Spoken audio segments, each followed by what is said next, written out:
Welcome to the Branded Assets Podcast, your place for hot takes on business, brands, and billion-dollar gossip. I'm your host, Kate Bouchard. Thanks for being here. When I was raising capital for Loba, I kept hearing the same comment from people in my founder network, and that was, you are everywhere right now. As I reflected on my journey, it really made me stop and consider what we did that helped to support that, because Loba did not have a big media spend or budget. In today's fundraising landscape, visibility, it's not ego, it's leverage, especially if you're a female founder, because raising capital is not happening on an even playing field. So much of why I was everywhere, as people complimented, was driven by building up my own profile, but then also the work of two people in my life. Jen Wint, who helped me with PR in the early days to get in front of consumers when we opened a waitlist and when we launched pre-sale, and Sarah Mawji of Venture Strategies. So I've asked Sarah to join us to talk today about how to build momentum from a visibility perspective to support your raise. Welcome. Thanks for having me, Kate. Thanks for being on Branded Assets. I'm excited to get into this today with you. As you know, we've talked about, I want us to treat Loba like it's a bit of a case study. But first, I'd love to give you the chance to share a bit about you and about your business. Absolutely. But before I get into that, I just want to say it was wonderful working with you. You are a hardworking founder. You brought a lot to the table. And on the media side of things, you made our lives easy. And we can't always say that. So really, it was an honor to work with Loba. In terms of what we do at Venture Strategies, so we've been around for over half a decade at this point. We're a public relations agency, and we're an earned media first agency. We specialize in strategic earned media, owned media, and social media, and we support companies across the private sector, public sector, and nonprofit sectors. I want to have a conversation to offer our listeners both practical strategies, but also get a little bit into what no one prepares you for when you're doing a PR push and a raise all at the same time, because these are things I wish that I knew going into the amount of PR and media relations and outreach that we did while raising, especially as a solo founder. So to start, I thought we had just kind of like set the stage and zoom out a little bit, because as I mentioned, raising capital as a female founder, it's not happening on that neutral playing field. I pulled together some stats and some information for everyone to consider. Startups founded solely by women continue to receive a minuscule, often stagnant share of venture capital, approximately 1 to 3% of all venture capital raised in the US. Founding teams with one woman, so a mix of genders, actually did see an increase in 2024, but all female or solo female founder teams remain dramatically underfunded. Despite these barriers, and tell me if you've heard these stats before, female-founded firms actually outperform. They deliver 2.5 times more revenue per dollar invested compared to their male counterparts and have higher capital efficiency. Have you heard that stat before? I have not. Yeah, it's That's like, incredible. yeah, what women do with money is returning so much more per dollar. So the performance case is there, but the returns are there, but the capital allocation, it's not matching. So this leads me to saying we need all the help that we can get. And one of the ways that I've seen many of us build buzz and momentum to prepare for or during a raise is through PR, which is what you do. That was certainly the case for me. And I've also seen to be a part of a playbook of those who I know who have successfully closed seed rounds. So I guess my question to you is, with all of these challenges, how can female founders use PR and media relations as an advantage when they're looking to raise capital?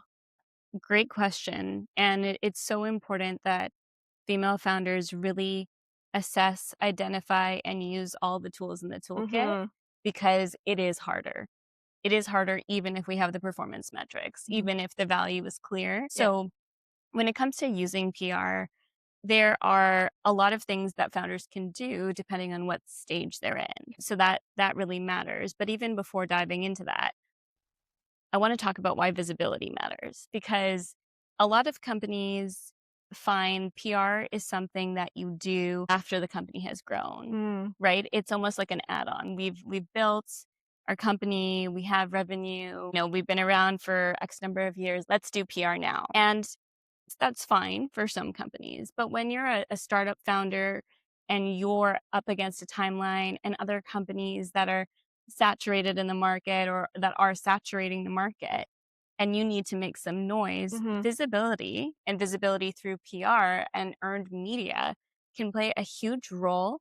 Yes, to get your name and your company out there, but more so in building trust. When you're consistently showing up in the media, you are telling people, I have something to offer of value. And the more they see you, the more trust is being built.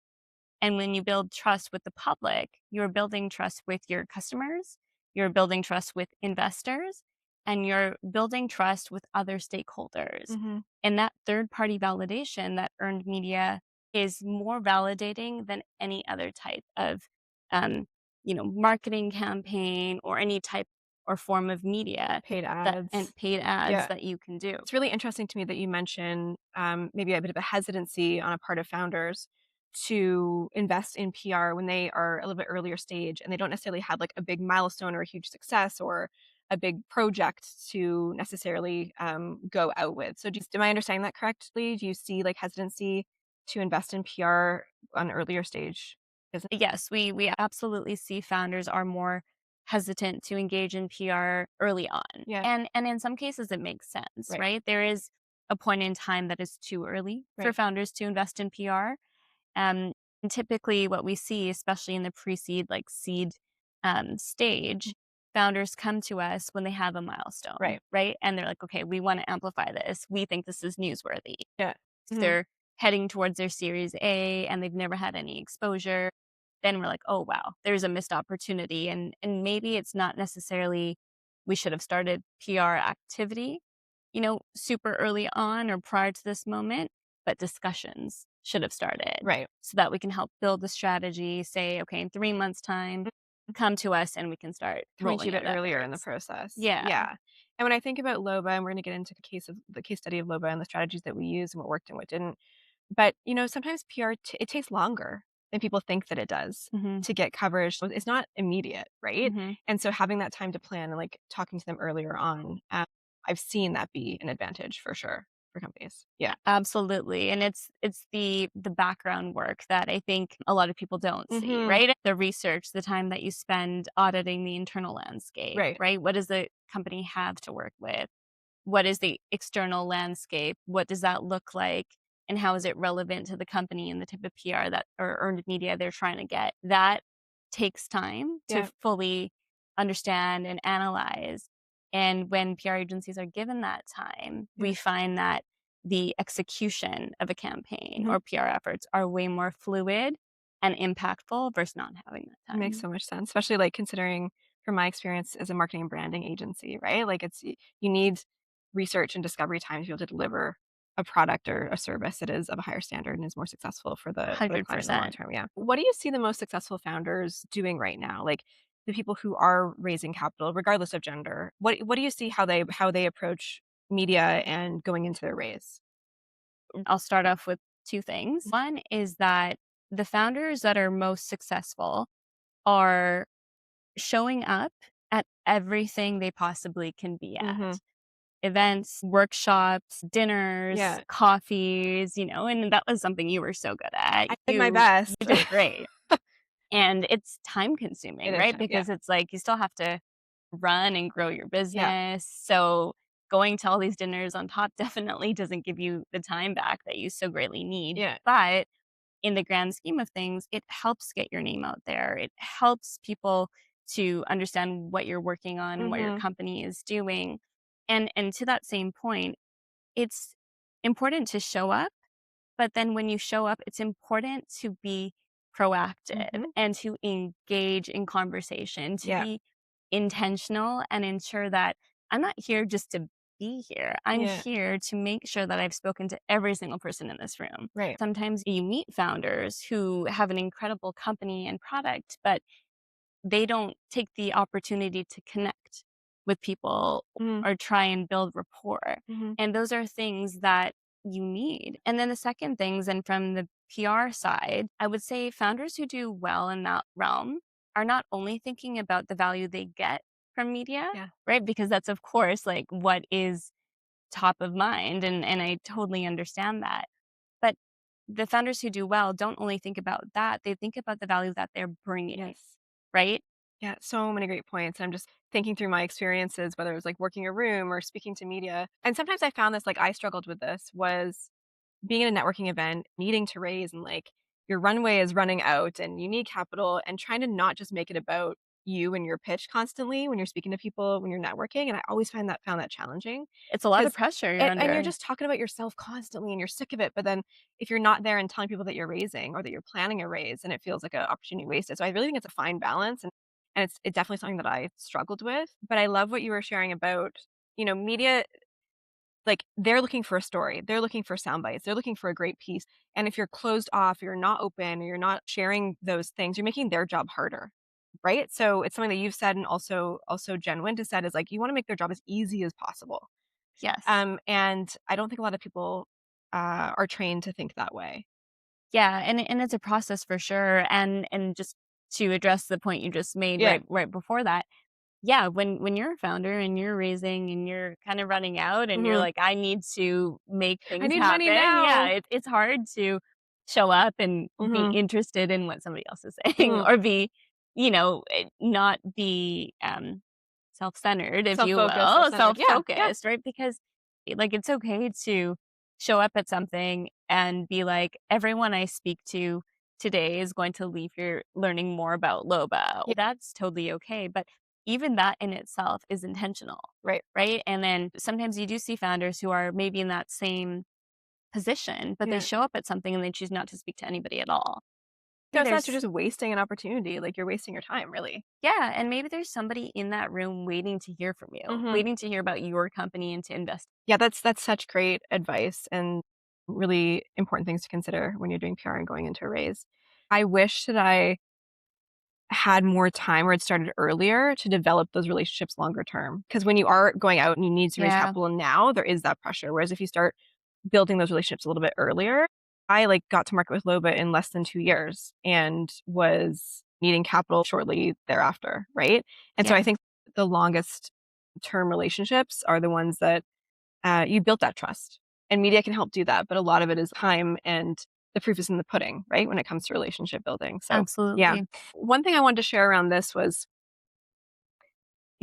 this is where I think, again, female founders have a harder time. You mentioned saying yes to as many opportunities as you can, going out for as many dinners and drinks and meetings and networking events. And thank you for your compliments. I did the best that I could at the time, but a lot of us have families, and in my Mhm, case, I actually was postpartum when I was raising. Oh, pregnant postpartum, because we started working together. I was, like, 8 months pregnant, I think, when we started working together, and then it mhm. continued until just a little bit after my son was born.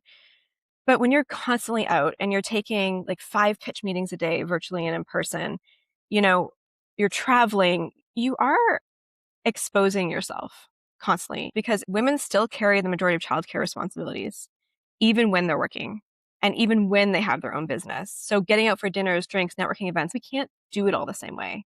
It is a barrier. I don't know how we get past that and get around that when those things are so important.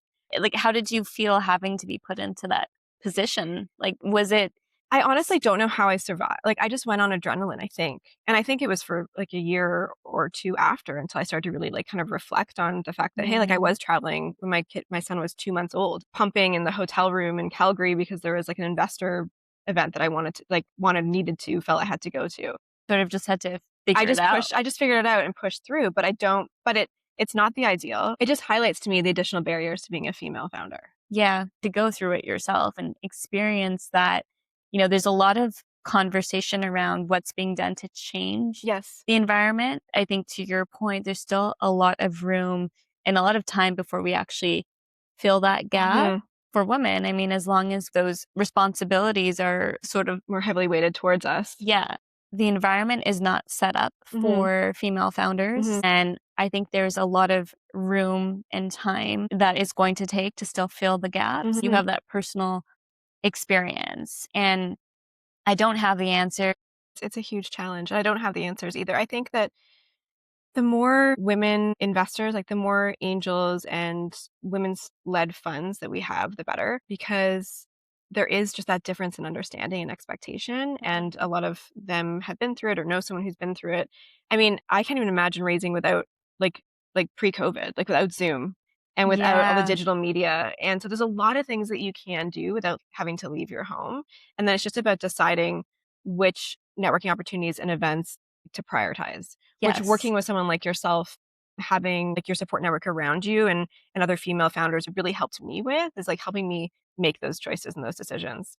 The other thing that's like a real consideration is that even though you mentioned that I did a good job of being out there, being at events, you're exposing yourself in a different way as a woman too. And by that I mean, like I hate to say it, but it's reality. Being out all the time, being at these conferences and events and going for drinks and dinners, like sometimes there's inappropriate behavior. I definitely experienced being asked for drinks or dinner to learn more about my raise. And then midway through, realizing they didn't really have interest in investing, but wanted to learn my relationship status. I was talking about this with my partner Mm, just in preparation for this conversation. Like, there's situations where nothing that was said was untoward or inappropriate. Everything was above board and respectful, but it's a waste of your time. And yes. so you're making these choices. And I think that's what people don't realize either is that you're making a choice. You're like, okay, this person is interested. I get a one-on-one with them.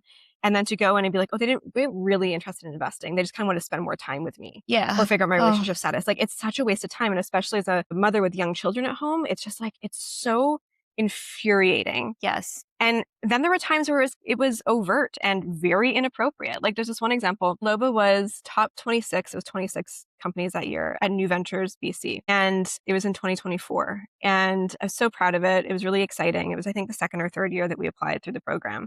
And there's a celebratory event. One of my very good friends, male, was chatting. We were all working the room and he met a male angel investor. And immediately, as soon as he found out, like, oh, you're an investor, have you heard of Kate? Like, have you heard of Loba?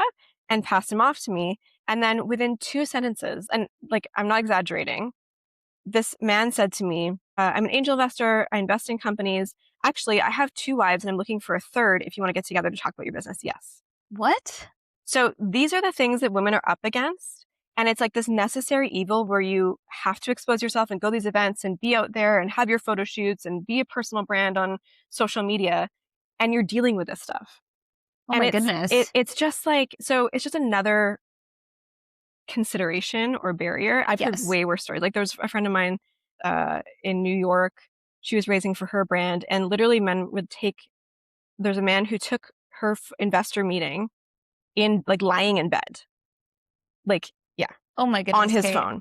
It's Yeah. so you hear these stories, and it's just like as a woman, it's like ah. So we really need all the help and the leverage that we can get, and the real considerations for women in the startup world. It they totally are, and it's one of those, like, unspoken things. I think, you talk about it one-on-one or you share it with people that you're close with, but there's this part of you that feels, "I still need to kind of protect my Hmm. outward image, and so I'm not going to share, that this investor or did this during this meeting because what if that person is friends with the larger network Hmm. and it comes back to bite you? And it's a very unfortunate place to be in Yep. because it's something that is difficult to navigate, something Hmm. we shouldn't even have to navigate, Hmm.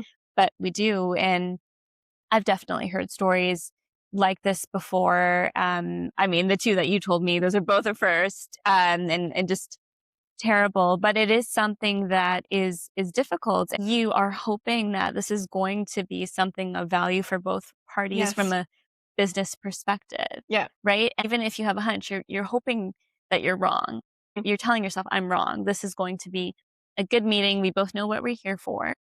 And then you still go and you end up knowing that you shouldn't have gone, Mhm. and then now it's validated within the first 2 And not even sentences. like the worst case scenario. Like those are pretty non-worst case scenario when you think about being a woman in the world, right? But like it's still a waste of your goddamn time. Yeah, And it's yeah, still rude and inappropriate in that sense, just from like a, so res- a inappropriate. respect a respect standpoint. So, and then the thing that I dealt with was both being a mom of a young child and also just being a woman in these scenarios is like you're like, I should take this opportunity. Mhm, Like I need to be out there. Like if I say no, what if that was the meeting? yeah, What if that was the investor meeting?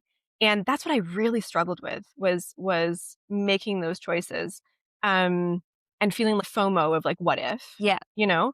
And so yeah, it's just not to say like I don't want to be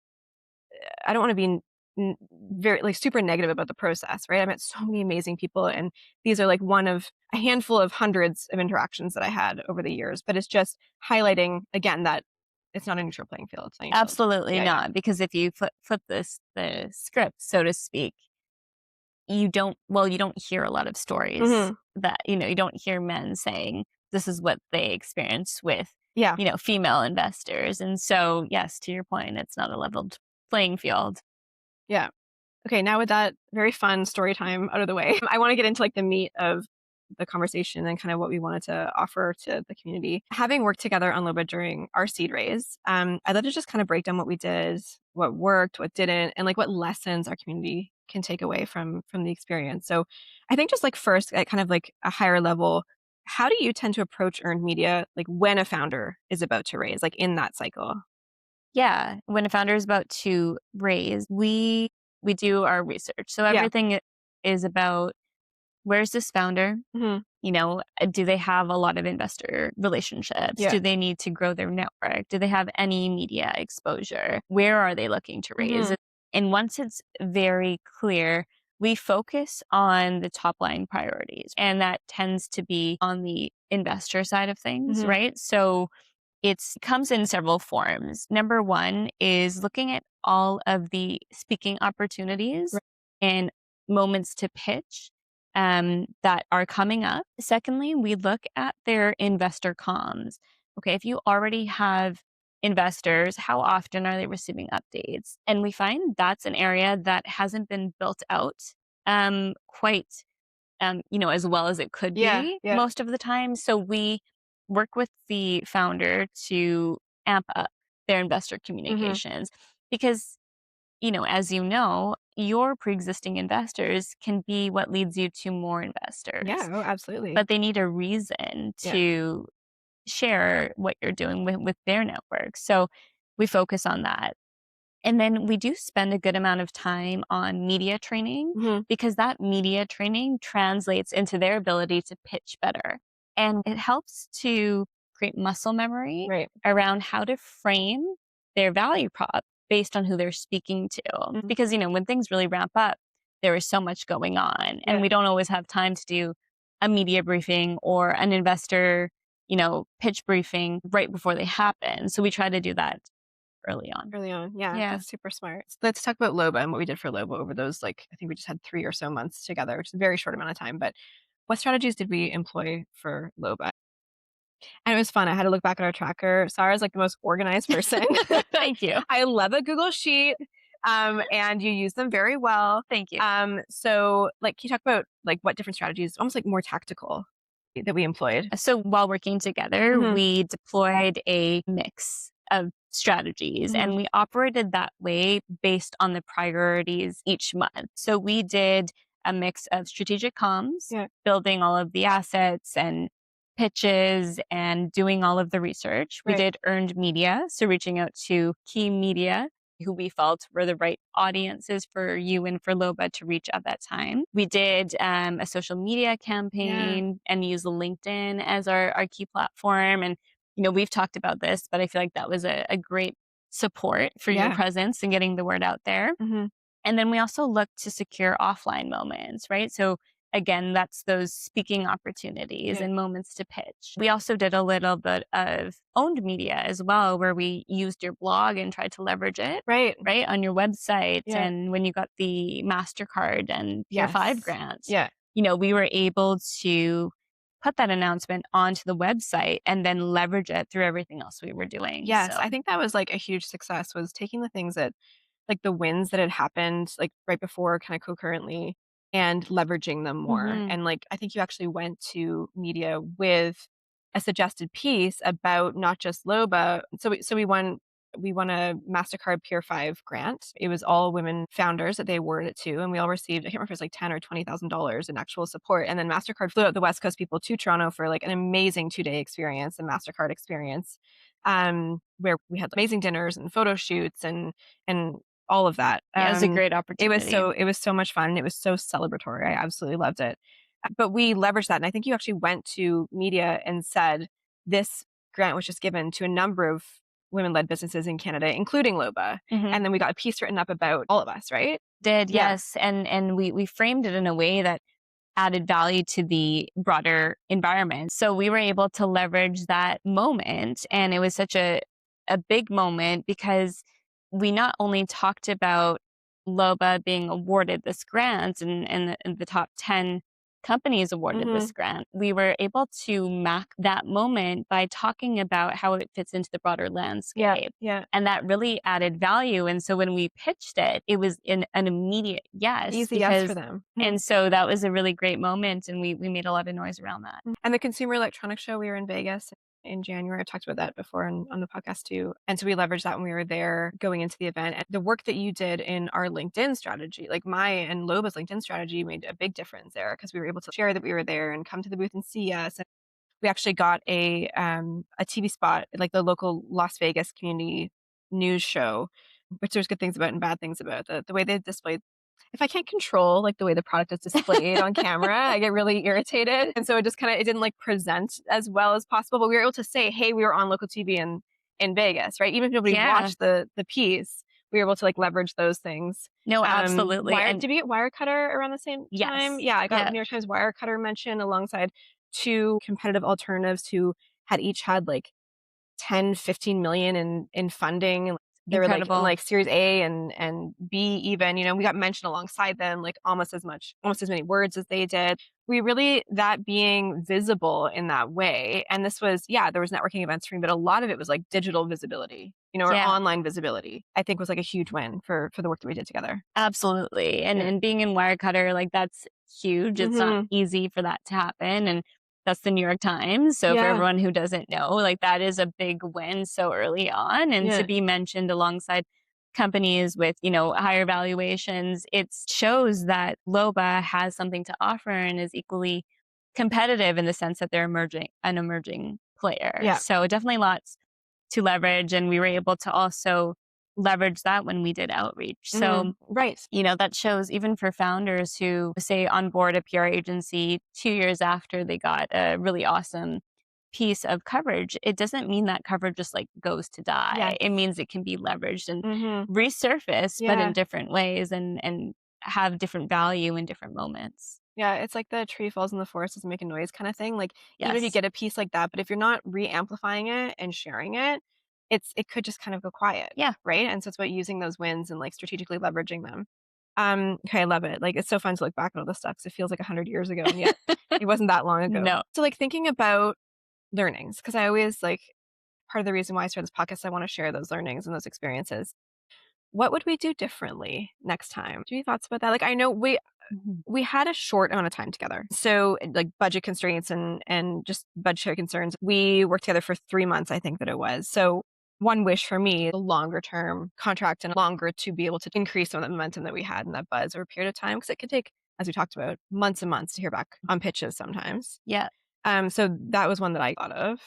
Yeah, I would say so of course that, I mean, it would Yeah. have been amazing for sure. Mhm. When I think about what we did, I would say we deployed the right methods. And yes, of course, time always makes a difference. Yeah. One thing I would, in hindsight, have increased Mhm. is what we did on the owned media side. Mhm. When you hire a public relations agency, first and foremost is media relations, right? Mhm. So the earned media coverage. And some companies definitely do paid media, and it's not something that we oppose by any means. Like, media begets media, and that's an important saying because that includes paid media. Mhm. But paid media can be expensive, right? And so what does support earned media in addition to paid media is owned Right. media, right? And so perhaps if we had more time, more capacity, I mean, you had so Mhm. much on your plate Mhm. at that time, we could have looked to elevate that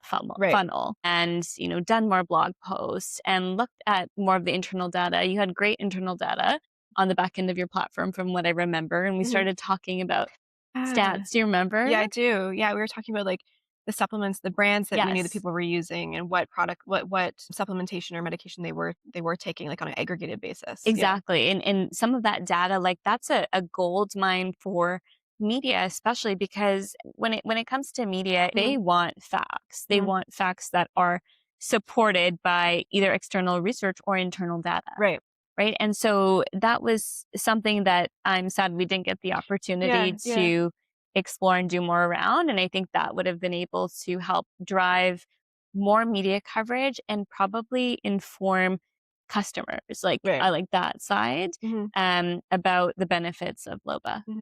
Yeah, no, it's a great summary. So more having had the advantage of having a bit more time to be able to focus on owned media and then leveraging the internal data that we had. Yeah. Yeah, yeah, Yeah. I love it. Okay, so I do want to wrap up quickly with some practical takeaways for our listeners, but I think it's really important to also cover the part that like no one really prepares you for because being everywhere does come with a cost. And I don't think Yes. people talk about it enough. So I'd love to just share sort of my experience and then maybe have you weigh in and what you saw, also any advice that you might have or any coaching that you give to founders. So the first was for me, like this is the biggest one, was the hidden cost of like burnout. And Mm, when people talk about burnout all the time, but more specifically visibility fatigue. mm, mhm. So in my case, like this was definitely a truth. I got so tired of seeing myself, talking about myself, positioning myself, pitching myself. Like I was sick of me. I was sick of asking people to share things about me and, like sending them, hey, like my LinkedIn, all this kind of stuff, right? Like there was a point where I was taking 5 pitch meetings a day, like doing a social media post, going on a podcast recording, and it was just exhausting. I'm not actually extroverted. I'm super social, but I'm naturally introverted. How do you coach people who might not be extroverted or who get fatigue about being so visible all the time? Yeah, great question, and, it's something that we run into a lot, and I will say, just cheekishly, that that's the goal. The level of visibility fatigue that you You experience, like, want to be that's sick the of seeing goal, yourself. yeah. You're doing it right. So, we were doing the right thing, but yes, it can be a lot, and, with the work we do with some of our clients, like, we are at the point in which we're even in their LinkedIn accounts. We're logged in. We're Yeah. seeing all of the messages coming through. We're the ones responding to those Right. messages and engaging because yes, it's a lot. So you Mhm. need a team behind you to do each thing. Every tactic that you deploy, it's going to have this like inbound effect, whether it's Mhm. through messages or emails or comments or having Yeah. to like something. And it's a lot of work, right? To respond to all of it. And it can be exhausting. When it comes down to founders who are not naturally extroverted and find being in the spotlight all the time is just a lot and Mhm. overwhelming, there are lots of things that can be done to support that. Yeah. And we always go into relationships being really transparent. Yeah. The minute we start execution, the minute we start outreach, there is going to be a lot Yeah. expected of you. And that's the thing that is also unrealized. Like when you do PR, yes, you have an agency doing the outreach, but you're involved in a lot of At the the end of the work, day, it takes right? your time. Like, you can't just hand Yeah. to a PR agency and they're just gonna do everything. They're not gonna take the interview for you or go on the podcast for you. And so it's very much a collaborative process. And so what helps founders is doing the media training, Mhm. right? So some founders are really comfortable after one media training session Mhm. where some need four or five. Right. And that's totally okay. That's what we're here to support you with. Mhm. But we do let them know, before we hit go, just know that there is an expectation that you are going to be a part of the process, that you understand the urgency of the media Yes. cycle, right? Because everything is urgent. And you can talk about it as much as you want, right? And you can do the pre briefings, but I think it's not really seen until things are actually in motion, right? Yeah. Like from the founder side, it's like, whoa, Like, "Oh, this is a lot." overnight Yeah. I got 60 messages in my Yeah. through LinkedIn, and I have emails from investors saying I saw you on or in this publication or on that podcast. So you can do all the briefing in the background, but after that first interview, that's when they really see, Yeah, what okay, goes into it. yeah, Yeah. yeah, And then the other, thing that nobody talks about is that just because you're getting media coverage or exposure, it doesn't necessarily equate to investment, hmm, right? yeah, But PR, like, it does get you in the room, and PR is an access tool. It's a accelerates your credibility, accelerates the trust as you were talking about. It amplifies the signal, but it's not a magic wand. You can be everywhere. You can be, like, tons of buzz, but it doesn't necessarily mean that you're gonna get investment. no, Right? it Yeah. doesn't. Yeah, and so do you, like, find people do you find having to manage expectations like that sometimes? When people are Yes. raising? Yeah. Yes, we do. And so again, being a PR agency and also having a background in marketing, right? I Mhm, did that for a decade before I switched into PR. Like mhm, the outcomes are very different, right? And PR is focused on building your reputation, ensuring you get into the room, like you mhm, said, putting you in front of the right audiences. mhm.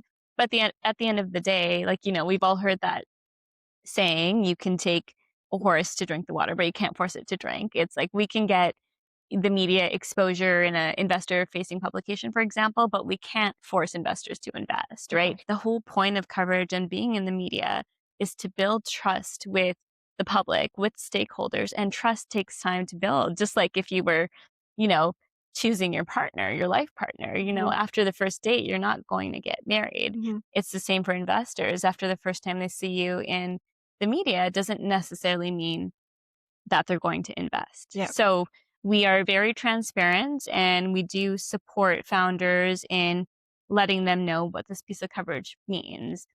Does it drive things forward in terms of you on track to getting tier one coverage? Mhm. Did it get you more eyeballs from the right people?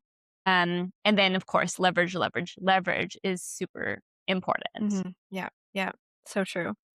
I think that in addition to sort of things that people don't talk about, the other more positive one is that, I really did experience so much growth and an increase in confidence over this period of time. I went from someone who'd be extremely nervous and anxious to pitch new people and get on a stage, speaking on a podcast with someone, to someone who became much more comfortable with it, more natural in their own skin, at least feeling that way internally. So it may be uncomfortable at first, and maybe that fatigue and that burnout, might not necessarily get you investment, but it does get you the visibility, and it also gets you the growth.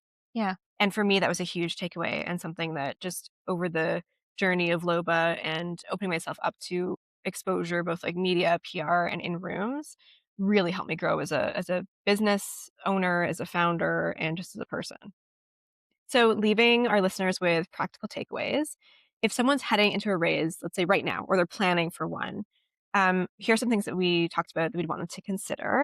The first is a reflection slash mindset shift. This is something I had to learn and I had to really work on. Is that sometimes I found my ego could get in the way a little bit of going after or getting publication in some of the smaller touch points. Like, yes, we got the New York Times Wirecutter, and that's a huge deal, and we're on TV, but some of the pieces that were the least known publications, the coverage that wasn't as like brand name, actually had as much or more impact than some of the big pieces. And so I just kind of had this internal struggle that I had to push the ego aside and be like, no, this one article that was from a brand I never heard of got me the most pre-sales and I never would have Yeah. expected it. And so as a founder, I was often surprised that it wasn't necessarily the big brands or the big publications that gave me the most ROI, if you will, on my time and energy. Yeah, and we hear this all the time, Yeah. so it's normal, right? And it's also fair because that's also, when we think about the media landscape, you do think of certain Hmm. publications. It's the legacy publications that the Wall Street Journal, the New Yes. York Yeah. Times, that like the Bloombergs that everybody wants to be in because Hmm. that's what in our minds we feel are going to shift the needle. And absolutely, like the credibility and value those tier ones hold is insurmountable. But it doesn't mean that smaller publications don't have value. And so if we think about Substack today, for example, Substack is growing so rapidly fast to the point where Wall Street Journal now has a Substack.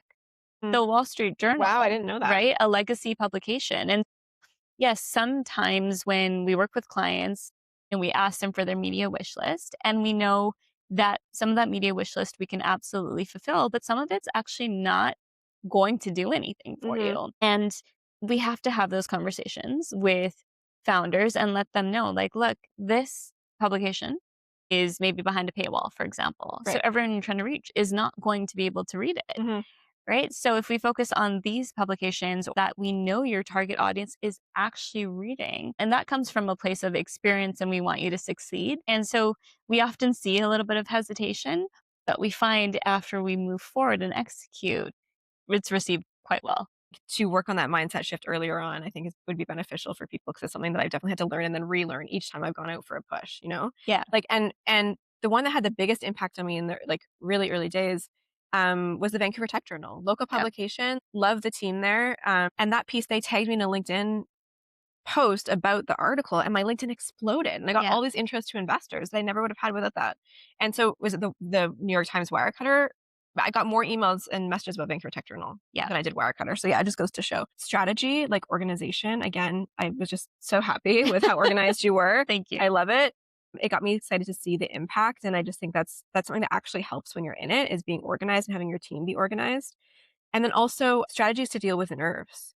Mhm. Like, it's cliche to say it, we always hear about meditation and parasympathetic nervous system and all this, but, like, keeping a calm mind and taking care of your body when you are exposing yourself this way through media, through events, through networking, like, it's so important. Mhm. Like, how do you support clients in that?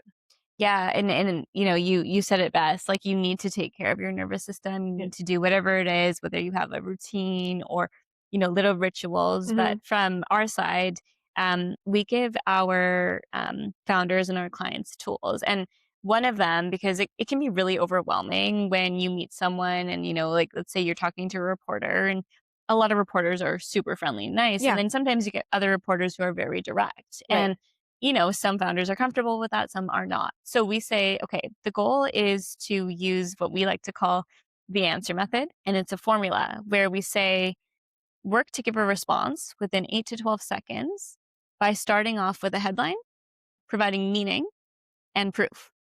And if you use that, it actually really helps to simplify and package information in a way that the receiver is going to understand.